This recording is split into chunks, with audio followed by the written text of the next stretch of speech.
What we have here is a Hunter Dimensions model 25866, white finish with glossy white blades. Dates to 2000. This is one of about 4 mid-body Hunter models that were offered. Dimensions is one of them. The Sojourn was another. The Integra Plus was another. The Palermo was another. The Quantum was derived from the Sojourn 2, I believe, or actually maybe it was the Dimensions, but yeah, so there are about 4 or 5 of these mid-body things floating around. This one was one of their higher performance models. So, yeah, it's up to debate as to what if that actually means anything. But, yeah, this model came in white, came in black, polished brass, antique brass. Later on it came in brushed nickel. In 2001, this model was added to the Prestige line, which was Hunter's showroom line that they started around 2001. Basically, after Hunter bought Casablanca, they had some good on their side, I guess. So basically, Hunter increased the quality of their showroom fans, while Casablanca took a general downward trajectory into the gutter. So, yeah.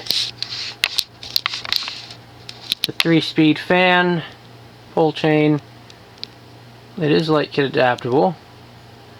In order to get the blades on, okay, this cap, I don't know if you can see it, this cap has a little, there we go, little fingernail bit there, so you can pop it off. It reveals 2 screws, which, you know, they go to this part here, which reveals 3 screws that take this entire bottom plate off, allowing you access to the blade screws. So, yeah. So, let's see how this thing performs, shall we? Currently it's running on low.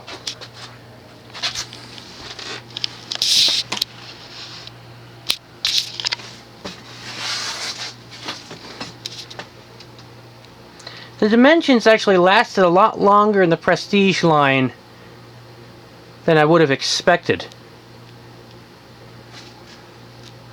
I mean, it lasted quite a while, surprisingly. I don't know exactly when it was discontinued, but it's not the most common model out there. Or at least you don't see them pop up. I mean, you kind of do, you kind of don't. They're kind of moderately uncommon. Not terribly.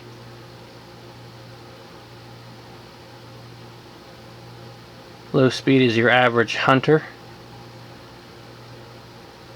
This one uses a 3-position, quote-unquote, installer's choice canopy. Basically, it's a dual mount canopy. Has a different shape than the others, but same general concept applies.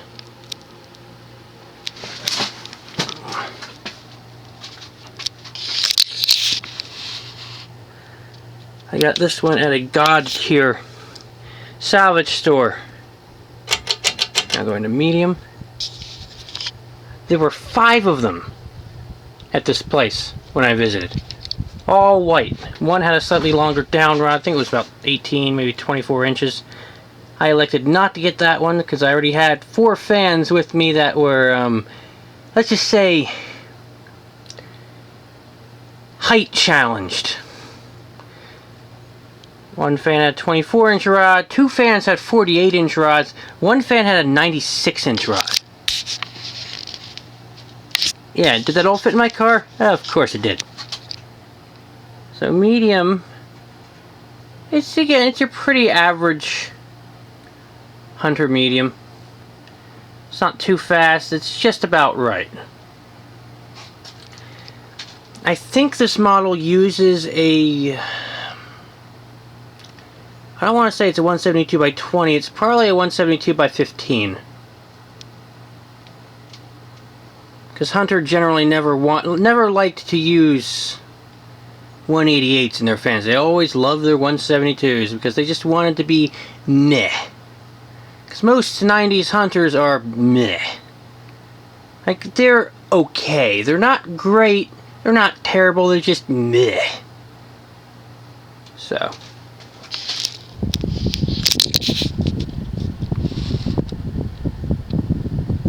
Let's go to high speed. That's your typical Hunter hum.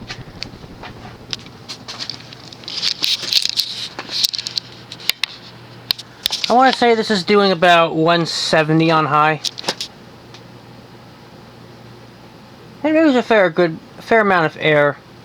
I believe the blade pitch is 12 degrees, which was the Hunter standard of the 90s, into the 2000s for that matter, especially the 90s. The Hunter really, the only thing they ever did well, and for that matter actually made themselves, was the Hunter original. It's the only good fan they ever made. Everything else was outsourced. Well, what I mean by that is the first desk fans, they were GEs. They were just relabeled.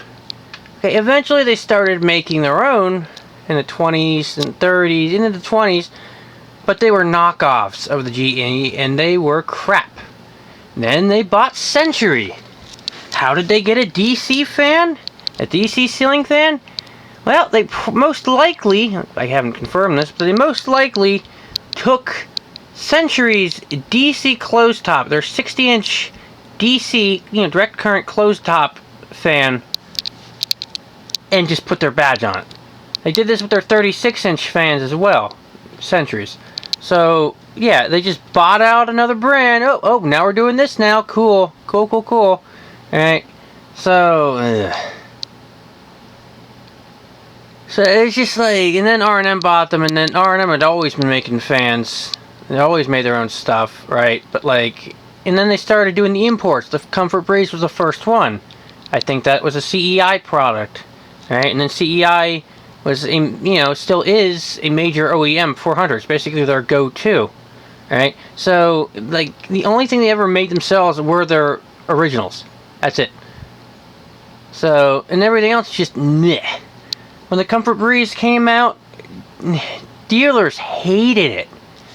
It was the worst friggin' thing they had ever seen compared to the original. Like, it was basically Hunter's first builder fan, the Comfort Breeze was, So that was just the beginning of just a series of meh examples, meh models, meh performance, Like, Hunter's always been middle of the road ever since the Comfort Breeze came out. So this one's middle of the road. It's slightly upper tier, slightly, and they may have increased performance when it entered the Prestige line.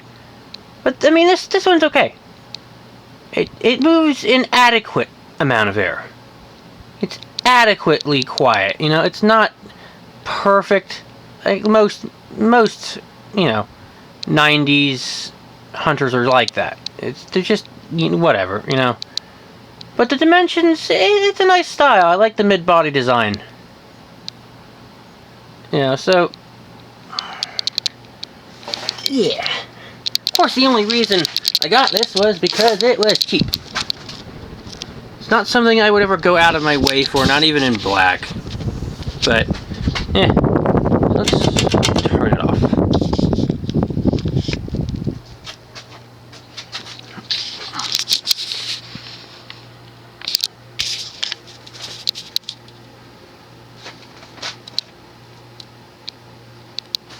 This is another fan that I will not keep.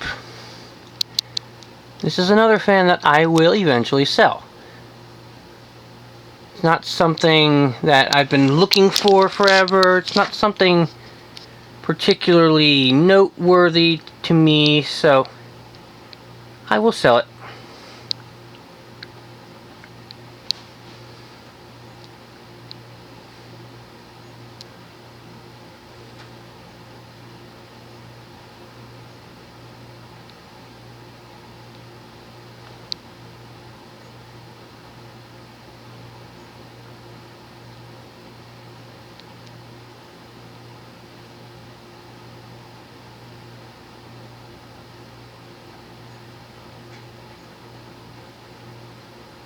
And there you have it, a Hunter Dimensions.